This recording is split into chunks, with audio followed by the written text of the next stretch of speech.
Ons gesels oor survivors en vanoggend wil ek met julle deel dat survivors gewone mense is, gewone mense soos ek en jy. Ons het dikwels hierdie idee dat 'n survivor hierdie superwese is wat superkragte het en dis nie waar nie.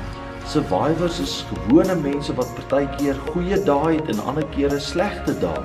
As ons na die Bybel kyk en ons kyk na Moses, dan sien ons hy was 'n gewone man wat gehakel het en gestotter het voor die farao, maar vir 40 jaar lank saam met die Israeliete in die woestyn kon oorleef en hulle kon lei tot by die beloofde land. Ons dink aan Rahab. Rahab was nie 'n superheld, sy was 'n prostituut. En sy het 2 van Josua se verkenners weggesteek in die muur van Jerigo en omdat sy in God geglo het, is haar lewe gespaar toe Jerigo ingeval is.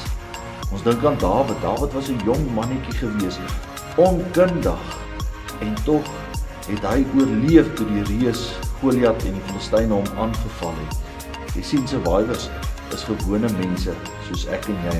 Dit laat my nogal dink aan Paulus wat sê, ek en jy is tot alles in staat deur hom Jesus Christus wat ons krag gee.